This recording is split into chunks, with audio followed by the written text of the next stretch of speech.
Boa tarde.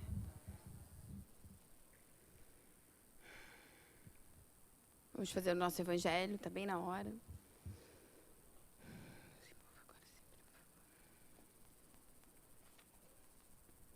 A virtude. A virtude, no mais alto grau, é o conjunto de todas as qualidades essenciais que constituem um homem de bem. Ser bom, caritativo, laborioso, sóbrio, modesto, são qualidades do homem virtuoso. Infelizmente, quase sempre as acompanham pequenas enfermidades morais que desornam e atenuam. Não é virtuoso aquele que faz ostentação da sua virtude, pois que lhe falta a qualidade principal, a modéstia. E tem o vício que mais se lhe opõe, o orgulho. A virtude verdadeiramente digna desse nome não gosta de estariar-se. Adivinham-na? Ela, porém, se oculta na obscuridade e foge à admiração das massas. São Vicente de Paulo era virtuoso. Eram virtuosos o digno Cura d'Ars e muitos outros, quase desconhecidos do mundo, mas conhecidos de Deus. Todos esses homens de bem ignoravam que fossem virtuosos. Deixavam-se ir ao sabor de suas santas inspirações e praticavam o bem, com desinteresse completo e inteiro esquecimento de si mesmos. A virtude, assim compreendida e praticada, é que vos convido, meus filhos, a essa virtude verdadeiramente cristã e verdadeiramente espírita. É que vos concito a consagrar-vos. Afastai, porém, dos vossos corações tudo o que seja orgulho, vaidade, amor próprio, que sempre desadornam as mais belas qualidades. Não imiteis o homem que se apresenta como modelo e trombeteia, ele próprio suas qualidades, a todos os ouvidos complacentes. A virtude que assim se ostenta esconde muitas vezes uma imensidade de pequenas torpezas e de odiosas covardias. Profundo, né? Bem profundo. Virtude. A gente está falando de um espírito que era cheio, né? A gente está estudando sobre ele, né? Francisco de Assis. É tudo isso e muito mais, né? Tudo que ele colocou aqui, do homem de bem, era Francisco. Maravilhosa essa passagem, até para a gente usar ele, né? Mais uma vez. Todos os ensinamentos que ele nos traz, né? Nesse momento, são de virtudes.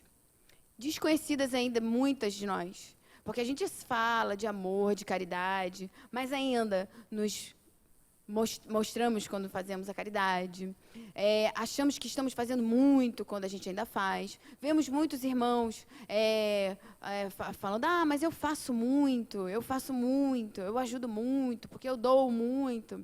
A gente ainda vê muito isso, né? É o estágio ainda que a grande maioria se encontra. Mas nós vamos conseguir chegar lá.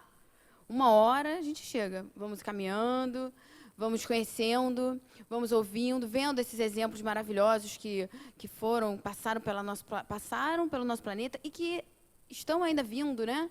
Que a gente sabe, a gente ouve. Toda hora aparece aí um ser humano, vamos botar assim, ainda encarnado, que a gente escuta fazendo coisas assim lindas. Ou que ele acabou de desencarnar, a gente nunca soube que ele fazia o bem. E aí, quando ele desencarna, a gente descobre que aquele espírito, que aquela pessoa, né, fazia milhões de coisas, que era maravilhoso, e que você nem podia imaginar que ele estava ali ajudando, né? A gente vê muito artista, mas aí vai junto à revista tirar foto, vai junto com não sei o quê, fazer o alarde, né? É a caridade para mostrar, né? Mas sem julgar, porque cada um está no seu momento. E a caridade sempre é a caridade. Pode ser pequenos os passos, mas são passos. Podia não estar fazendo nada, né? Então, essa virtude que o Evangelho fala é a virtude de Francisco. Vamos botar Francisco. Porque já que a gente fala tanto dele, né, e ele é o nosso objeto de estudo, né, esse ser maravilhoso, e nada maior exemplo de virtude que Francisco de Assis. Agora, nesse momento, para a gente, que a gente está estudando a vida dele, não só como Francisco, mas também como João. Então, maravilhoso. Vamos fazer a nossa prece. Senhor Jesus, Espíritos bondosos, querida mãezinha, Joana, pedimos, Senhor, que nos envolva na sua luz, que nos mantenha em harmonia, que possamos, Senhor, abrir nossos campos mentais e receber tudo aquilo que essa espiritualidade tão querida e amiga preparou para nós, nos envolvendo e sustentando desde que chegamos. Agradecendo por esta tarde, fica conosco, graças a Deus. Daniel está chegando. E hoje não tem bebê. Está em casa. Hã? O meu? Ah, peraí. Eu vou mandar para você. Só um segundo. Janaína, peraí. É Gmail? Só funciona assim, porque quebrou ali. Aquela coisinha fofa jogou no chão.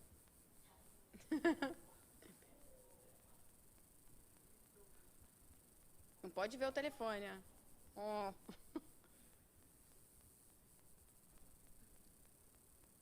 Foi. Vê lá se chegou. Tá. Então, vamos dar continuidade a esse imenso capítulo 9, né? É o 9. Meu Deus do céu. Eu acho difícil acabar hoje. Mas, quem sabe, né? Daniel está com a esperança.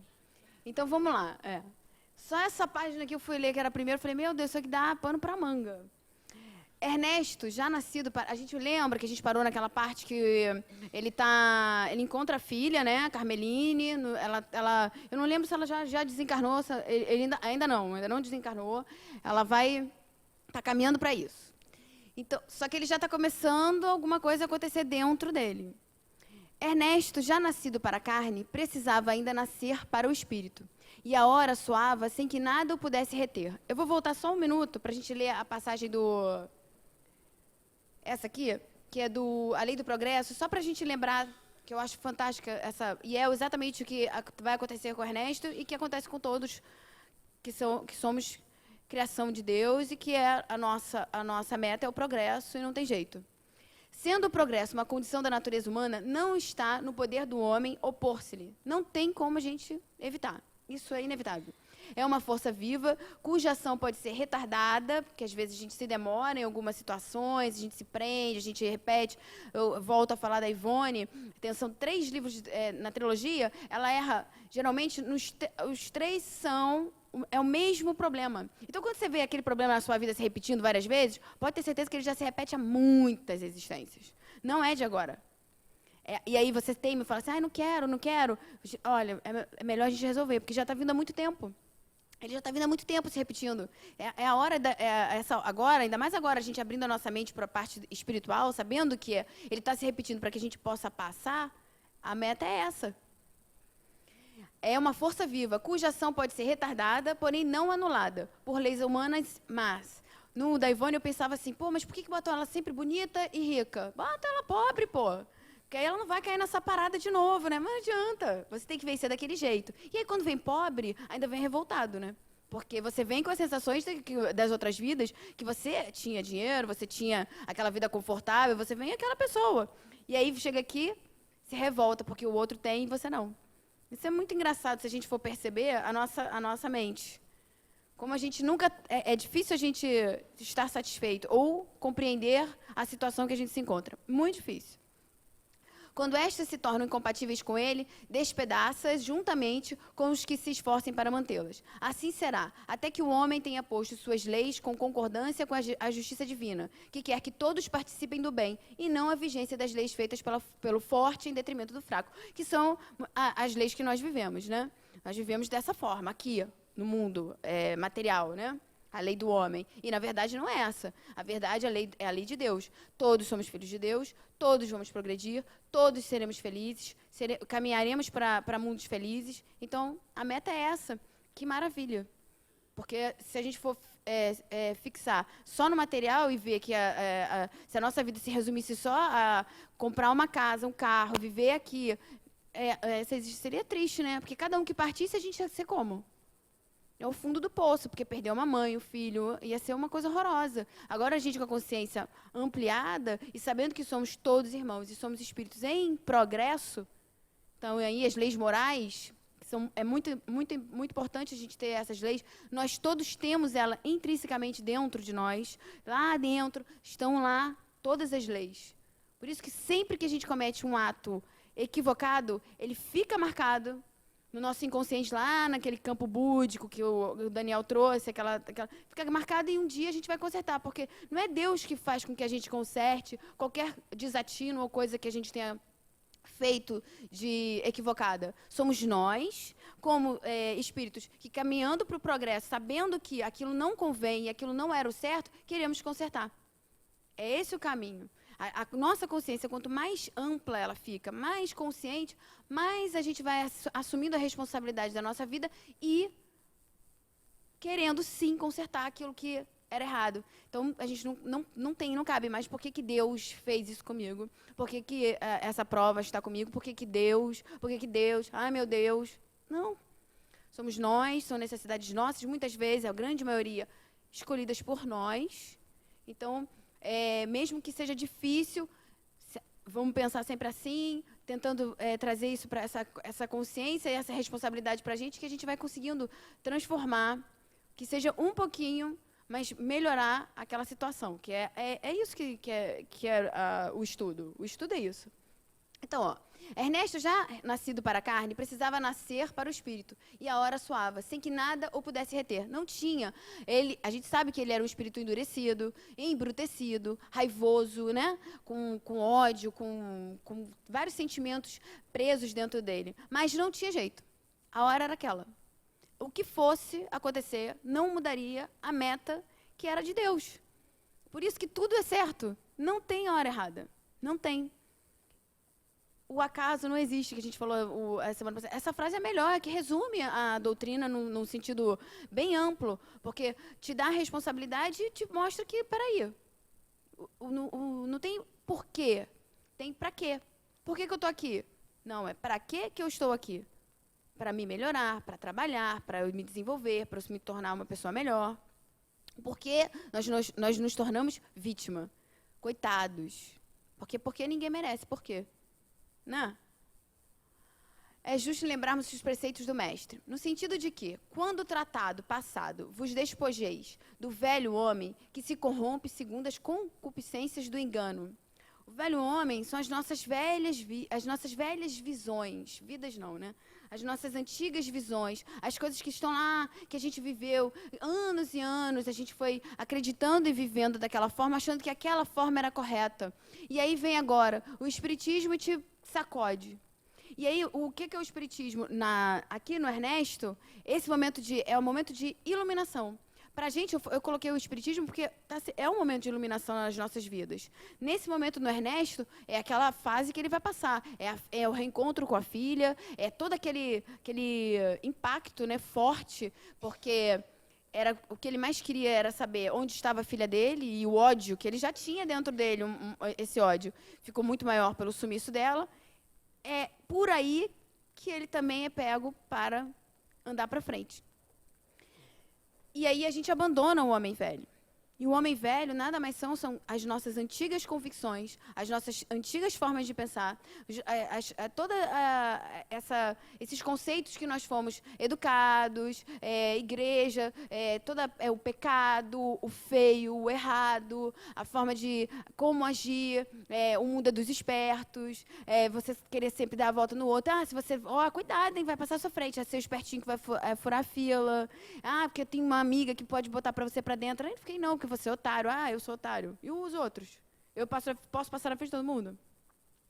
É esse homem velho que a gente tem que abandonar. Que é o que a gente acha que é feio só um ser como o Ernesto. Mas não, as pequenas atitudes são também, mostram o nosso caráter. E nessa hora que a gente está no nosso planeta, é exatamente essa mudança que precisa, de atitude nossa. Porque quando a gente bota a culpa muito no governo, no outro, porque eu não aguento mais, você vai na rua, você vai não sei o quê, a gente está sempre botando para fora. E eu? O que eu faço para melhorar? Não só a minha vida, mas como a vida das pessoas que estão à minha volta. O meu exemplo é arrebatador. Essa frase não pode ser da nossa cabeça. Porque a palavra esclarece, mas o exemplo arrebata. Olha só que maravilha. Porque não adianta virar para o meu filho, eu tenho isso na minha cabeça, porque eu sempre falo isso para os meus filhos. Não come doce, mas eu como. Aí, só que eu como, olha isso, eu não deixo eles verem. Aí a minha irmã, que coisa feia, você comendo doce e não deixando ele comer o bolo. Aí eu fiz assim, olha, porque eu já estou me preparando, parar de comer o doce também, porque eu sou exemplo para eles. Porque é feio falar para ele, é aquela história, não faço o que eu falo, mas faço o que eu digo. Ou, não, não faço o que eu digo, mas faço o que eu faço. Não faço o que eu faço, mas faço o que eu digo. Gente, não é assim, né? Aí fica fácil, né? Para mim, pode. Você não. Aí, o que acontece depois? Porque quando está mais velho, é quando eles seguem, né, o caminho. E aí você perde a credibilidade na sua mãe, naquela pessoa que você acredita. Então, a gente tem que prestar muita atenção no exemplo. E o exemplo que eu usei agora do meu filho também serve para as pessoas à nossa volta. Porque a gente vai falar para uma amiga, para um funcionário, para qualquer outra pessoa que está do nosso lado. Ah, não faz isso, mas a gente faz. A gente comete esses pequenos deslizes. Que são pequenos deslizes, mas que no fundo, está mostrando quem nós somos. Quem tem muito ainda a trabalhar. Prosseguindo, e nos renoveis no espírito do vosso entendimento, e vos revistais do novo homem, criado segundo Deus, em justiça e retidão, procedentes da verdade. Que é exatamente o que Jesus trouxe para a gente, a verdade. Ele esclareceu. A gente não estava pronto naquela época, muitos de nós não estavam, né? A grande maioria. Poucos tiveram a mente iluminada e seguiram o mestre conforme os preceitos dele mesmo. Depois começamos a segui-lo de uma forma meio torta, né? Botando o que ele falou do jeito que a gente queria entender. E assim seguiu por muito tempo. Mas a gente sabe que a evolução ela é lenta. E ela vai indo, ela vai indo. Mas, como a gente leu no Livro dos Espíritos, a gente retarda, mas não para. Então, eu posso sim adiantar, como eu posso também acelerar, né, o meu processo de evolução, como eu posso também deixar ele mais lento. Tudo depende de como eu encarar. Se eu agora quiser encarar de uma forma assim, positiva, e falar assim, não, eu não quero mais isso para mim, eu vou mudar a minha atitude. Eu posso fazer. E aí vem Joana trazendo um monte de exemplos, um monte de caminhos para que a gente possa entender esse homem velho e fazer com que o homem novo nasça. Isso é maravilhoso. Ó, Joana, Hamed é maravilhoso. Hamed traz muitos conceitos da psicologia e os livros dele são muito legais. Que ele usa, acho que são 4 livros dele, que ele pega o Pentateuco também. É o livro dos médiuns, o Evangelho, o livro dos Espíritos. Então, o livro dos Espíritos ele divide em 2. Então, são fáceis de ler. E coisas que a gente fala da nossa educação, fala dessa parte do homem velho, dessa parte da gente libertar o ego, saber que o self, né? Libertar o self, entender o ego, fazer com que a gente possa fazer essa mudança grande dentro de nós. Então, literatura não falta. Ler, a gente tem muita coisa para ler. É ler e botar em prática. Porque também só ficar em palavras, não adianta ficar bonito, e aí? Né? A gente tem que saber usar. É a parte mais difícil. É a gente saber usar. Vamos ver, Ernesto, qual vai ser dele. A gente botou muito o texto, porque como é uma transformação muito grande, de um espírito muito embrutecido, é interessante a gente relembrar a história, para que a gente fale. Se vocês tiverem dúvidas, podem perguntar também, por favor, que também me ajudam, tá?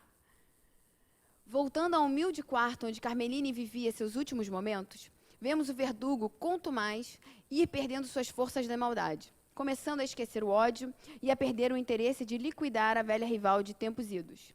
Ernesto foi tomado por sentimentos de amor e a sua reação acendia ainda mais as saudades da filha inesquecível. Sua mente, rememorando o passado, ajudava o ambiente para que a sua amada revestisse a roupagem daquela época. Isso é fantástico. Na mesa mediúnica, quando tem o doutrinador, na hora do que o doutrinador ele conversa com o espírito e ele é muito embrutecido, ou não, ou o espírito não está entendendo ainda o que aconteceu, está revoltado, não sabe nem entender o que desencarnou, muitas vezes o doutrinador, ele coloca, isso é fantástico. Eu já presenciei e é uma coisa que você fica assim, bobo. Coloca a mão na frente do médium, né, que está com o espírito, e vai falando, você está vendo? Ali se faz uma tela e passa para aquele espírito cenas que vão fazer com que desperte alguma coisa nele, seguindo o que o doutrinador está falando.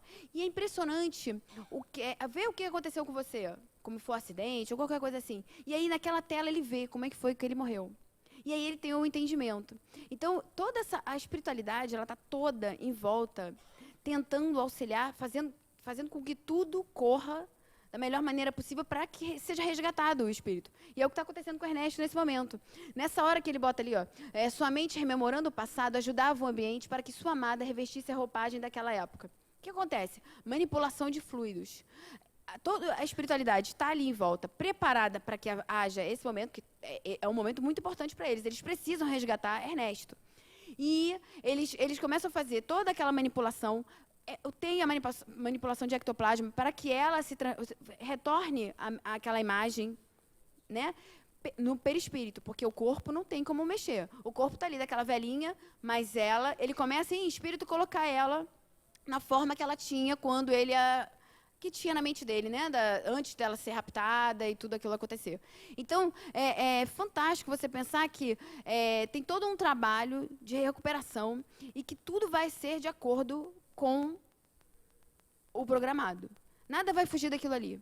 Ela volta a ter a mesma roupagem de antes. Quando a gente desencarna, muitos, vamos botar assim, criança, quando o espírito é evoluído, já tem um certo grau de evolução, de entendimento, ele não permanece muito tempo com aquela imagem de criança na espiritualidade. Logo ele volta para a roupagem dele de adulto, ou a que ele preferir, ele vai escolher. Mas isso são espíritos mais evoluídos, ele não tinha necessidade. Às vezes só vem aqui passar um tempinho, às vezes a lição que ele está vindo trazer é mais para a família do que para ele mesmo.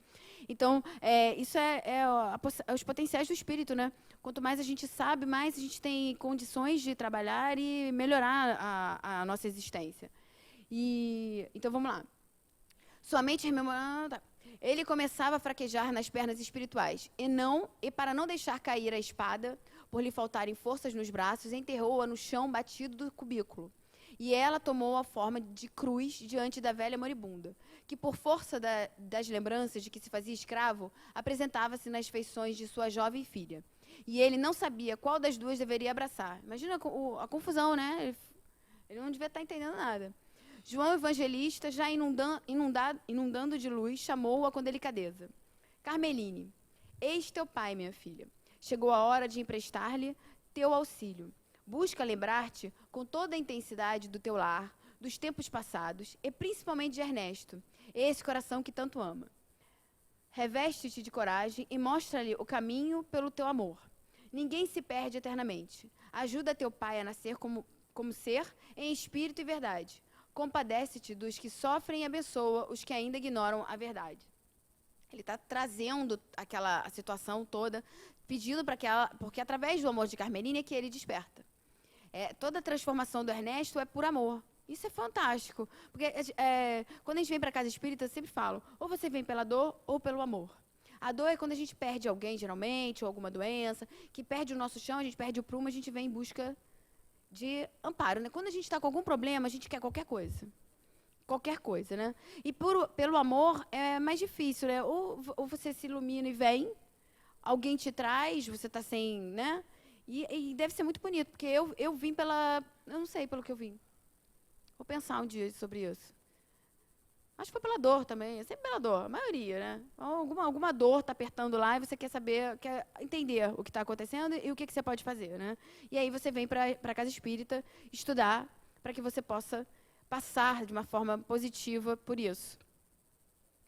E ele está conseguindo caminhar, vamos lá.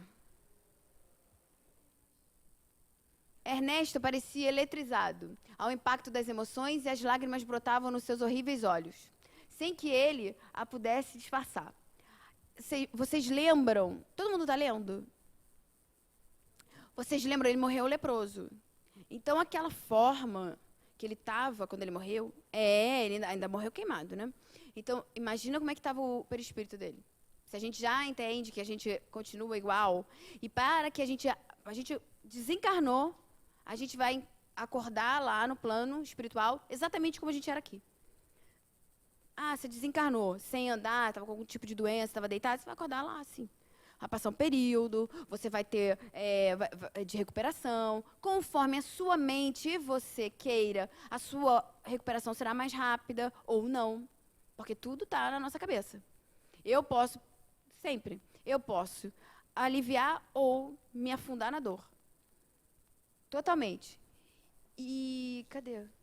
E ele, você imagina ele, é aquela história que a gente fica falando às vezes desencarna com um aspecto de monstro, né? Que tem essa coisa da espiritualidade, daquele livro que eu li, que eu falei do Tomás de Torquemada, ele se via como um monstro, o homem da capa preta, ele se colocava assim bem feio mesmo. É como ele via, e aí ele desencarna e continua daquela forma. Continua daquela forma, não tem outra... a gente não muda aquela história assim, não fala mais dele não, coitado, não fala. Olha, somos todos... É melhor mesmo, quando a pessoa desencarna, não ficar falando dela, porque a gente não sabe como é que ela se encontra emocionalmente, né, nesse plano espiritual. Então, podemos levar dor para ela ou trazer ela perto da gente, dependendo do desequilíbrio que ela esteja. Então, a melhor coisa, quando pensarmos num ente querido ou qualquer outra pessoa que tenha desencarnado, fazer uma prece, pedir para a espiritualidade envolver e a manter lá em luz e amparo, mas com cuidado para o que a gente está emanando. E vamos voltar aqui para o texto que eu me perdi agora. A sua aura apresentava visíveis sinais de amor, e caíam dos seus olhos escamas horripilantes, deixando que a sua visão encontrasse o que tanto procurara pela violência. Tudo isso era por força do ódio que ele tinha, de toda aquela coisa horrorosa, né? Aqueles sentimentos ruins, pesados, que ele trazia dentro dele, e ele se vestiu daquilo tudo. Olhou para Pai João, começou a sentir ciúmes e revolta contra o apóstolo. Olha só que loucura! Olha só o conflito, a perturbação mental que esse espírito se encontrava.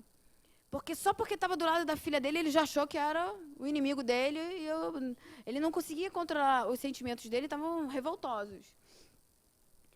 Carmeni olhou para Pai João, começou a sentir ciúmes e revolta. Desculpa, voltei, apóstolo. Por pensar que seria ele um dos raptores de sua filhinha, mas logo esqueceu essas ideias, vendo novamente no companheiro de Jesus suave paternidade. Sentiu seus olhos presos a dele e a mente do discípulo do amor invadiu todo o campo emocional de Ernesto, ajudando-o a sentir o bem em todas as suas nuances.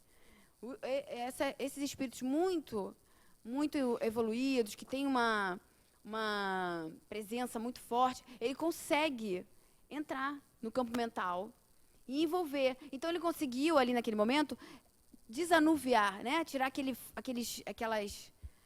pesos, aqueles que estavam ali, de repente, prejudicando a visão dele, né? Para que ele pudesse enxergar de uma forma mais positiva aquilo tudo. Se você quiser falar alguma coisa, você fala, tá?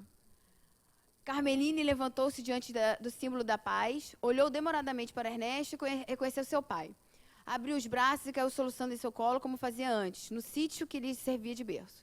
Beijou suas faces de seu pai com o mesmo amor, e este, apertando a sua sagrada promessa de paz no coração, também chorou sem medidas. O tempo passava sem que eles percebessem, e João, em silêncio, esperava a fermentação do amor naqueles dois corações. Precisava de um tempo para que aquilo ali realmente motivasse aquele espírito. Porque a gente não pode esquecer que ele era um espírito, não é qualquer espírito, não é um espírito normal, assim, que só desencarnou, que tinham pequenos desajustes. Não, ele era um espírito realmente raivoso, com muito ódio, com muitas emoções presas dentro dele, de raiva, de animalescas até mesmo, que no livro ela fala isso, né?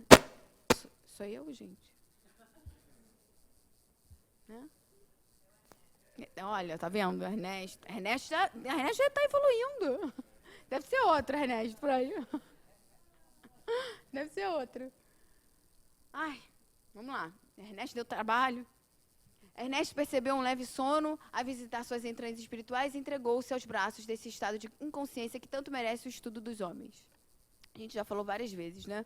Sobre sono, é um momento de descanso mesmo, de recuperação, que a espiritualidade consegue trabalhar o espírito nesse momento. A gente abre e amplia todos os campos mentais do espírito. Está tudo assim, sintonia, e aí é uma hora que a espiritualidade consegue realmente trabalhar, dependendo de como a gente esteja. E ele estava positivo. Ele acabou abrindo brecha, né?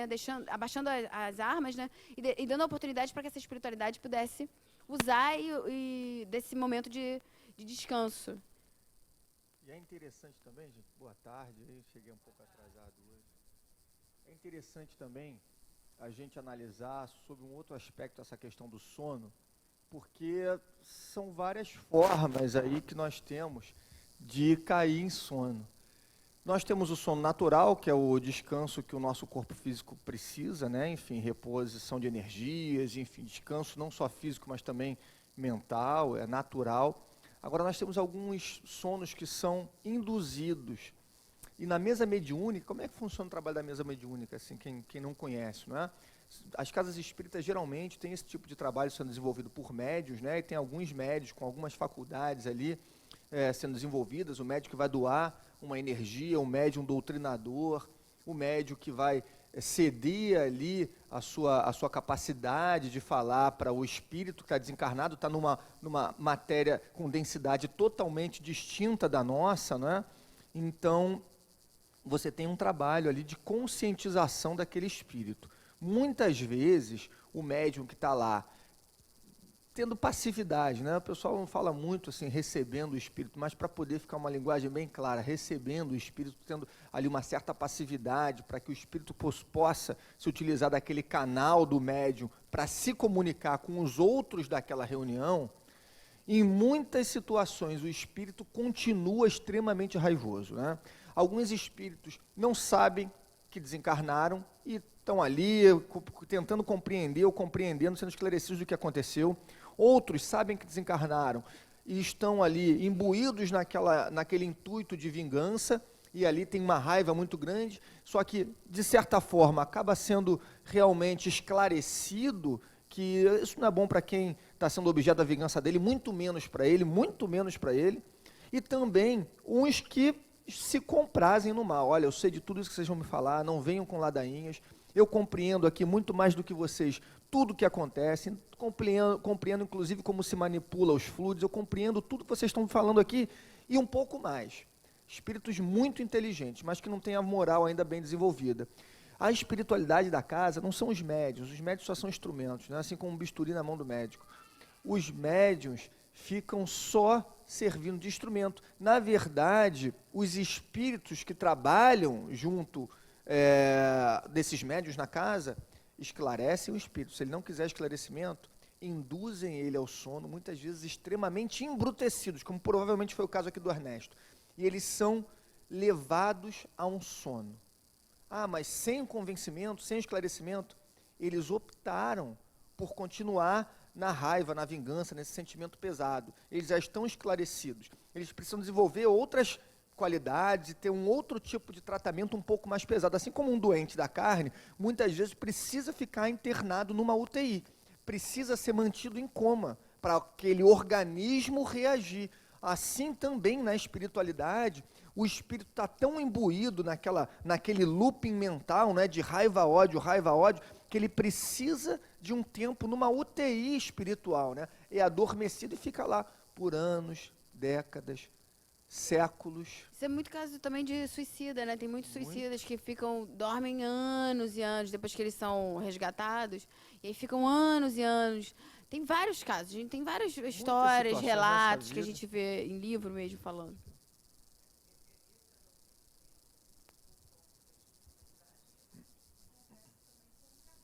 Também com encarnados. Também com encarnados. Também com encarnados. Às vezes o encarnado precisa ficar um pouco sonolento, desligar um pouco, desacelerar. Isso com medicação. Dependendo do momento, sim. Dependendo da situação, até ele é induzido a procurar um médico para poder se utilizar de uma medicação na qual ele vai se desligar um pouco. Não é fazendo apologia, ou reclamando, ou falando mal da medicação, do medicamento que o médico vai aplicar, né?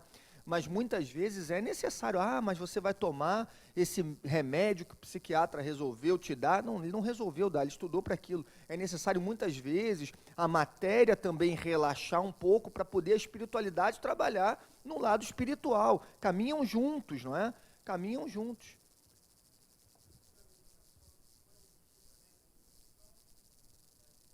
Pode, possível tranquilamente ter uma obsessão trabalhando ali para que o encarnado consuma cada vez mais remédios. Pode acontecer também que aquela quantidade de remédios é necessária para aquele encarnado naquela situação em que ele se encontra, não é? Muitas vezes a espiritualidade se utiliza dos encarnados para poder atingir os seus objetivos, né? E ele está encarnado na matéria. Então a matéria também precisa ser trabalhada. Agora pode acontecer, assim como qualquer outro tipo de droga, não é? Porque o medicamento não deixa de ser um tipo de droga, ele vai agir no seu sistema nervoso central, assim como o álcool, como outras drogas. E, obviamente, o medicamento tem uma finalidade ali controlada pelo médico que vai acompanhar. Mas, ainda assim, abusos podem acontecer, né? Como de tudo nessa vida. A água é maravilhosa para a gente. Nós somos, sei lá, 80%, 84% de água. Toma água em excesso para ver o que acontece. Morre, né? Desencarna. Então, à medida ele que a está palavra falando também sem ser de automedicamento, né? Porque a gente também tem o automedicamento, que a gente acha que vou tomar um remédio para dormir. Ah, mas é só um. Ah, vou tomar um negocinho para emagrecer. Ah, vou tomar um negocinho para engordar. Vou tomar... A gente se automedica. Aí, na automedicação, você pode ter muito cuidado com a obsessão, porque ele vai pegar... Eu acho que é comigo o negócio. Ele está implicando. Na automedicação, a gente tem que ficar muito atento. Porque tudo que a gente faz sozinho, o médico, como o Daniel falou, o médico estudou, ele sabe o que você vai tomar, ele está te acompanhando, muitas vezes ele vai pedir exames para saber se você pode ou não tomar aquele tipo de remédio. Agora, quando a gente se automedica, a gente se bota em perigo. E aí também pode estar abrindo brecha para outros se utilizarem dessa porta, né, que a gente está abrindo. Então, tem que ter muito cuidado com isso. E automedicar, todo mundo faz. Ah, toma um remédio para dor de cabeça, toma um remédio para não sei o quê. Todo mundo tem sempre um remedinho. Então, ter cuidado com isso, porque é muito sério. E é muito mais complicado que isso também, né? Interessante é tomar cuidado, realmente. Eu vou tomar um medicamento, por que eu não pergunto para um profissional da área, né? Se você tem que ingressar com um processo na justiça, geralmente você não vai lá, vou ingressar com essa ação aqui, vou fazer aqui, rascunhar alguma coisa. Procura um advogado, procura alguém ali competente para poder atuar naquela esfera. Por que com medicamento, já que o acesso é fácil, né, numa farmácia, há essa mania? Agora, é claro que a gente pode até complexar essa situação toda, né? Imagina que você também não tenha muita segurança no médico que você vai procurar, vai nesse médico que ele dá aquela receita lá, todo mundo sabe que você vai lá, olha, só pedir a receita que ele dá. Será que é isso que a gente quer? Porque um médico é um ser humano encarnado como qualquer outro também, que pode dar os seus tropeços, não é?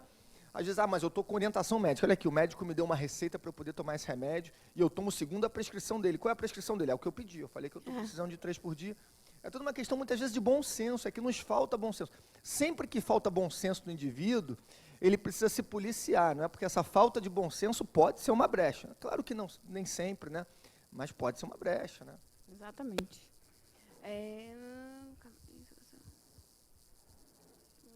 Aqui, Carmeline sentou-se ao lado do pai, com a ajuda de seu anjo voluntário, e acariciando sua cabeça, perguntou ao apóstolo como tudo acontecera.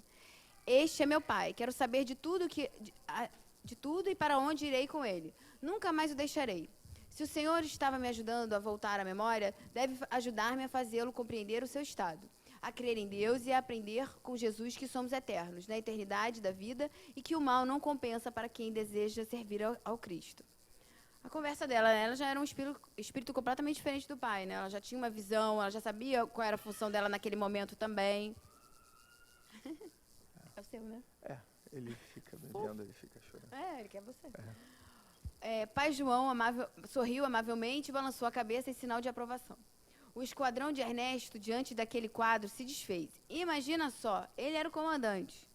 Todo mundo saiu correndo, mas logo aparece outro, né? É que nem quando a gente vê assim, caiu o chefe lá do tráfico, já apareceu outro. Eles têm, né? Eles têm tudo planejado. A gente já sabe que nada é por acaso. Então, tá tudo planejado lá por eles também. Escorraçado com a presença da luz. Lembra que a gente falou que com a luz, a luz não tem trevas. Então, por mais pesado que fosse o ambiente, só entrar Francisco, acabou. Então, todo mundo correu. Seus componentes procuraram a moradia das trevas, que lhes servia de esconderijo, para avisar aos outros o que ocorrera com o chefe, noticiando que ele dormia profundamente no colo da sua filha. Exatamente o que você falou. O vidente de Patmos cortara imediatamente os laços que prendiam Carmeline ao corpo físico, que já não era mais necessário. Operação singela para ele, dado o seu talho evolutivo. Pô, até ele mesmo fez o dele, o desenlace, imagina só, do outro. E ela se sentiu livre, com leves tremores causados pelo que ele restava de sua consciência. Nos livros de André Luiz, a gente vê que são vários espíritos no momento do desencarne, no momento do desenlace do espírito, do corpo com o espírito. São vários, é uma equipe. Tem falanges para cada coisa, tanto para reencarnar, para o momento da reencarnação, como do desligamento. Então, é um trabalho, assim, minucioso e enorme. Agora, você imagina a grandiosidade desse espírito que consegue fazer sozinho aquilo que precisa de vários para fazer. É fantástico. Tirando os evoluídos e extremamente evoluídos, ninguém desencarna sozinho. A gente pode até não ver. Está lá desencarnando. Eu não estou em desespero. Isso vai acontecer com todo mundo aqui, inclusive comigo, então não há por que criar dogmas em cima disso. Pelo contrário. Desencarnaremos. Não estamos vendo ninguém. Podemos não estar vendo, mas tem algumas pessoas com a gente. Com certeza absoluta, o nosso mentor. E mais algumas pessoas ajudando ele. Espera que ela tá botando ali o outro. Tá botando o do 10, né? Não, 10 nada. Tá. Estamos terminando o 10 daqui a pouco. Acaba. É esse mesmo. Acho que era no 9º, né? Já foi esse é meu pai, já foi também. Já, eu acho que começou aí. Isso, por favor. Era isso que eu te pedi. Ninguém desencarna sozinho. É interessante parar para pensar nisso, né? Muitas vezes se faz regressão e o indivíduo começa a ficar aflito, lembrando do seu desencarne, e aí a pessoa que está conduzindo, né? Claro que a regressão é a última opção. Você tem várias opções antes de uma regressão, só que dependendo da situação é tão extrema que há a necessidade de fazer uma regressão a uma vida anterior. Não é por curiosidade, é por necessidade. Geralmente quem está conduzindo fala, olha só, olha bem, preste bastante atenção, você está aflito, você está preocupado, veja quantas pessoas estão com você. Aí a pessoa consegue perceber, coisa que ela não percebeu na época lá que ela desencarnou. É muito interessante. Tranquilo. Pode ler, então já estamos na semana. Foi ateado fogo aos poucos pertences da velha Carmeline e as orações se sucediam em seu benefício. Só um segundo, nessa parte aqui, eu não sei se de repente ficou algum espaço, algum gap, de um slide para o outro, mas aqui, não, né? Então perfeito. Pois de qualquer modo, muito ajudara a casa de Deus. As duas serviçais choraram de saudades, pois a tinham como amiga, que lhes infundia a esperança nos céus e lhes transmitia paz aos corações sofredores. A antiga rival de Ernesto, caçada por ele naquela noite, se ausentara por prementes necessidades e se encontrava fora da comunidade. Eu acho que eu vou pular essa menina, porque ela não faz muita parte da nossa história, ela vai caminhar também, vai evoluir, mas não é. Se ele voltar a falar, a gente volta e fala dela. Pai João, notando a filha de Ernesto já cansada, convidou-a para breve repouso, mostrando do lado de fora uma dependência que servia de pronto-socorro espiritual, levando também o ex-verdugo para o descanso recuperador. Acordaram em outra estância de renovação, situada nos arredores espirituais de Roma, por nome Estrela do Amanhã, construída pelos primeiros cristãos sacrificados por pregarem o evangelho nascente na cidade eterna. A nossa visão é muito pequena ainda das coisas, né? Esse mundo que a gente vive não é nada perto da espiritualidade. Aqui embaixo, não sei se está ainda, tem um jornal falando sobre Marte, os habitantes de Marte. Leiam, para ver se abre a nossa mente. Porque eles estão lá na... Vocês já viram aquele filme Avatar? Se você lê falando sobre os habitantes de Marte, parece Avatar. São seres super evoluídos, que trabalham para o bem cósmico, que já tem outra visão, e a gente aqui pensando, será que somos únicos? Então, só em pensar que tem uma cidade astral em cima da gente, que tem nosso lar, Alvorada Nova, e que a gente está na hora da gente acordar e seguir, porque é o que o Ernesto está fazendo ali agora, né? Isso é fantástico. É uma possibilidade imensa de mudança de atitude e de vida. É isso que ele traz para a gente o tempo todo. É essa verdade que esclarece, que nos conforta e que nos dá esperança. Porque se eu fosse fixar minha mente só nos dias de hoje... Olha que interessante, falando de Marte e tudo mais. A gente encontra muita coisa no Pentateuco, gente. Tudo que a gente vê aí na literatura espírita hoje em dia, mais contemporânea, nas revistas espíritas, nos livros de André Luiz e até mais recentemente na psicologia moderna, encontra base no Pentateuco de Kardec, não é? Por exemplo, questão número 55 do Livro dos Espíritos, pluralidade dos mundos. São habitados todos os globos que se movem no espaço? Enfim, resumindo aqui a resposta de Kardec, ele explica que, obviamente, são habitados. A densidade da matéria que é distinta. Muitas vezes você tem um planeta, um orbe, como é o caso lá de Marte, que tem vida inteligente, só que é imperceptível aos nossos sentidos. Lá, espíritos extremamente evoluídos, que já se desidentificaram com essa forma humana, né, com a matéria, muito menos densos, bem mais fluídicos, que habitam lá e inclusive nos ajudam, né? E a gente tentando encontrar a vida lá, nessa nossa visão sempre de uma vida igual à nossa, material, a vida celular, uma célula que seja parecida com a nossa estrutura celular. Ainda falta um pouquinho só para a humanidade perceber que nós temos diversas formas de vida, que não só a vida material é vida, né? Os cientistas já estão comprovando, eu acho que agora é só alguns passos. Não, né? Já a gente vai ter um monte de irmão ET aqui. Imagina, vai ser legal, né? Bacana.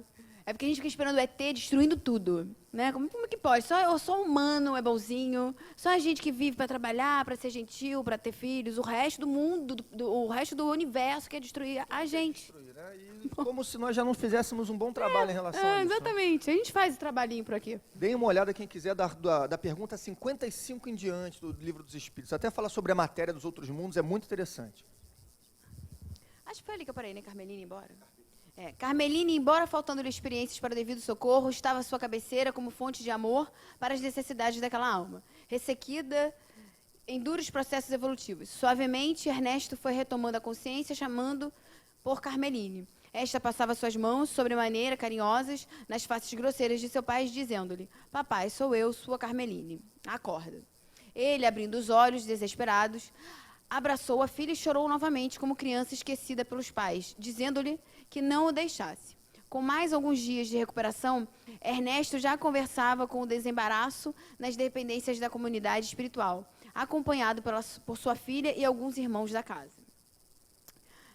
Não tem jeito, a gente vai caminhar nós todos, não tem nenhum que vai ficar para trás. João Evangelista, entrando na colônia, abraçou Carmeline, o que fez Ernesto ficar apreensivo. Olha o ciúme de novo do homem, meu Deus, completamente doido. Por não reconhecer por completo aquele espírito de porte esbelto que atraía com sua palavra e cuja presença infundia-lhe respeito e, ao mesmo tempo, temor. Parecia dissolver-se diante daquela alma de visível nobreza. Carmeline beijou as suas venerandas mãos e apontou para o pai, dizendo: já está bom, graças a Deus. Apresenta-o a João, dizendo: papai, este é o nosso anjo, aquele que fez com que reencontrássemos, por amor aos que sofrem. Não se lembra? Com esforço, alguma coisa se passou na mente do antigo verdugo, que pediu suas mãos para igualmente beijá-las, o que o evangelista fez primeiro, dizendo: como estás passando, meu filho? Humildade, né? Virtude. Nosso evangelho. Aquela que nos falta. Ao que ele respondeu em profunda melancolia: bem, senhor, espero melhorar mais. Mas que mudança radical, né? Quem esperaria uma resposta dessa daquele espírito que cometia tantas atrocidades horrorosas? A gente viu o que ele fazia. Sim. Espero por dias melhores, por estar melhor. Que iluminação foi essa? Tão rápida. Olha como é que pode ser, né? Sim, continua João. Deus é misericordioso, o seu amor transporta todas as nossas dificuldades e nos desperta para a paz, mesmo em plena guerra. Aí esse espírito vem, reencarna, imagina, com um monte de dor, com um monte de dificuldade, a gente olha e fala assim: coitadinho, ele não merecia aquilo tudo, por que essa criança sofre tanto? Por que essa pessoa que a gente conhece, tão assim, não faz mal para ninguém, mas sofre? Não é por nada. Tem alguma coisa ali, alguma necessidade. Passado algum tempo, João Evangelista voltou à colônia Estrela do Amanhã para encontrar os seus dois pupilos. Este, pai e filha, esperavam ansiosos a chegada do emissário do amor, que, anunciado, entrou em companhia do diretor espiritual da colônia no amplo salão. Quando avistaram o antigo apóstolo, avançaram até que tomaram suas mãos para beijar com respeito e carinho. Nisto observaram que as dependências estavam todas tomadas de almas de todas as naturezas. Os ventos deram ciência a todos os enfermos da comunidade que aquele visitante fora um dos mais chegados discípulos de Jesus Cristo, o último a despedir-se da terra e o primeiro a ler detalhadamente o destino da humanidade, bem como da própria casa terrena. Escreveram o Apocalipse. Era, na época de Jesus, filho de Salomé e Zebedeu, irmão de Tiago. Assistiram os primeiros fenômenos do Divino Mestre e tiveram a honra, senão a coragem, de assistir, no topo do Calvário, a despedida do Mestre de todos os mestres. Tinha ainda viajado com o apóstolo Paulo e convivido muito com Pedro. Morou por vontade do Cristo com Maria Santíssima. Fez inúmeros discípulos e maravilhas em Éfeso, onde se despediu do mundo material, sendo levado pelo Mestre para as esferas resplandecentes. Que vida é essa dele? Meu Deus, que maravilha! Para ele, né? Porque eu não sei como é que eu vou passar por isso. Era aquele que ali estava, diante de todos, os enfermos da colônia. Aquela figura imperturbável e serena que impressionava a todos somente com a sua presença encantadora.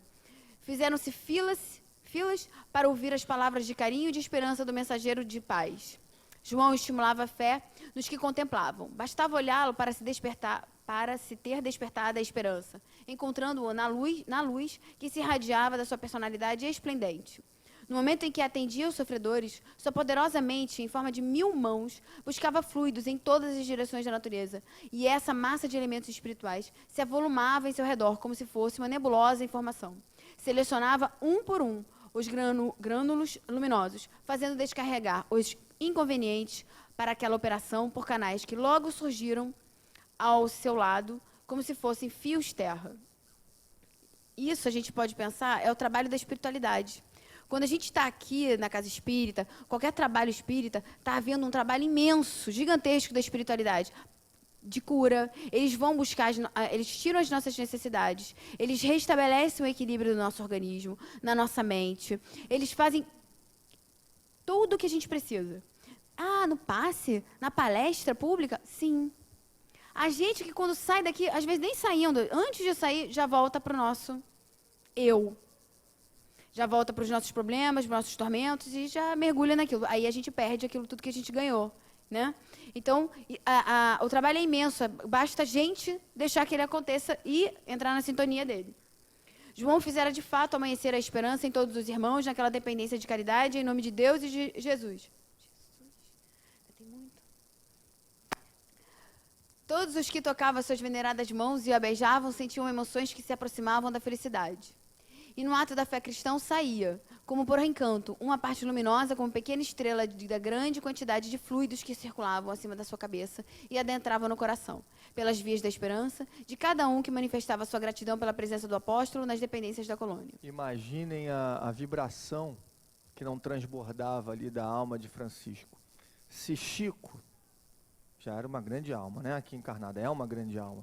Era percebido a quilômetros de distância da sua casa, os mais sensitivos percebiam a sua presença de luz e o perfume de energia. Imaginem Francisco, imaginem Cristo.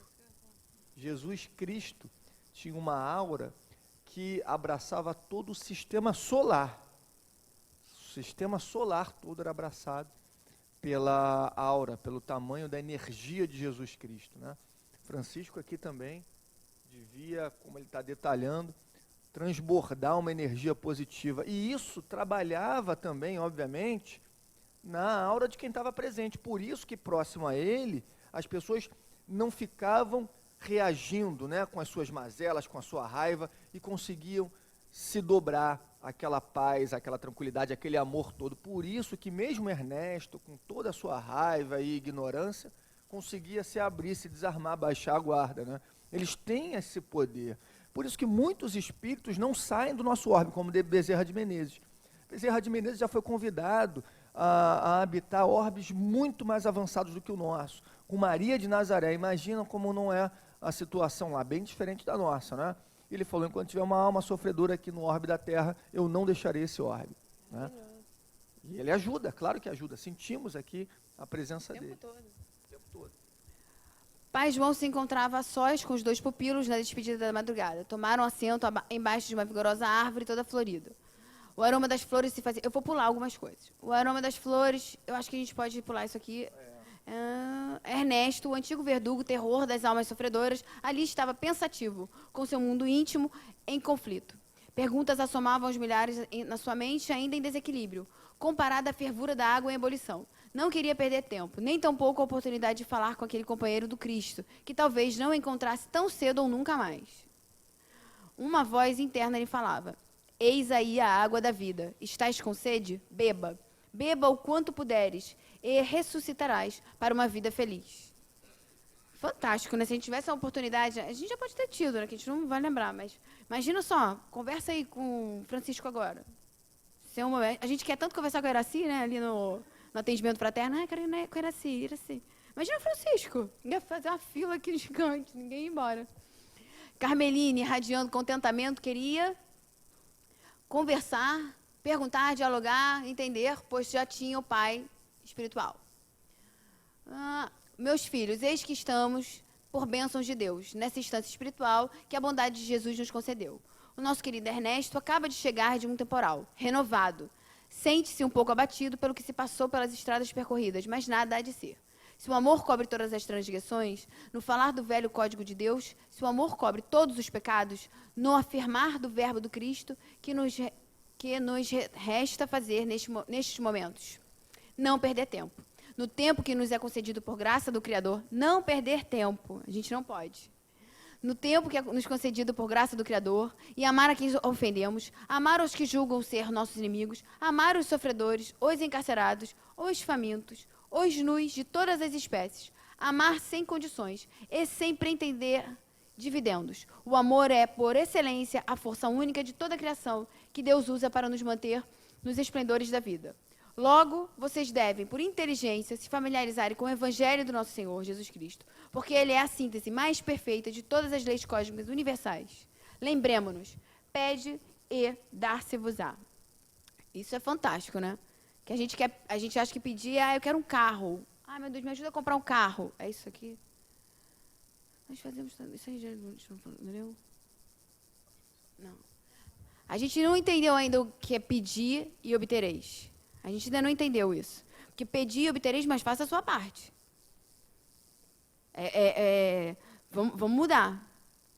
Porque se eu continuo sempre recebendo a mesma situação, é porque alguma coisa ali eu não estou fazendo e ela está se repetindo para que eu possa mudar aquilo ali, né? Então, eu posso pedir sim, eu vou obter quando for bom para mim. Se aquilo que eu pedir for realmente bom para mim.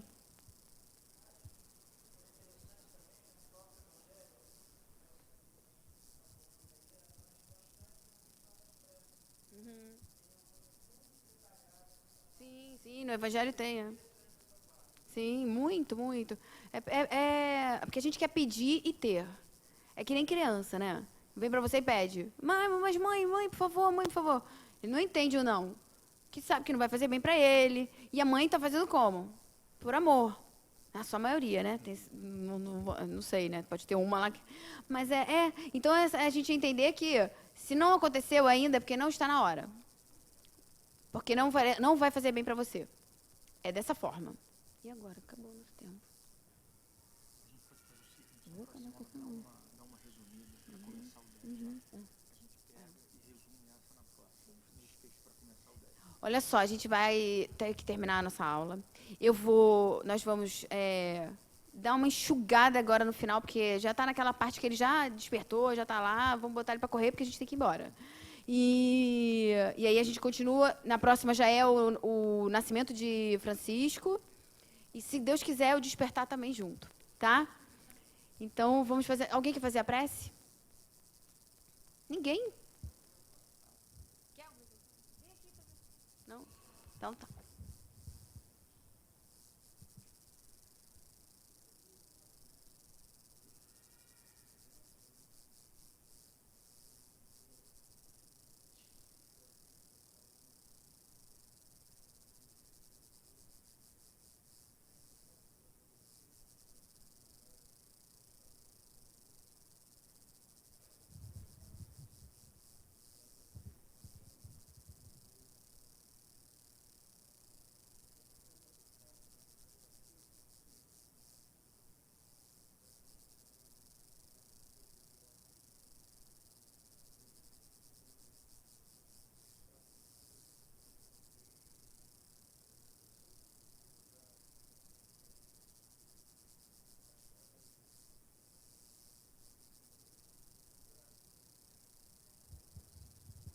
Tchau, gente. Boa tarde. Boa Boa palestra. tarde, boa palestra. Gente.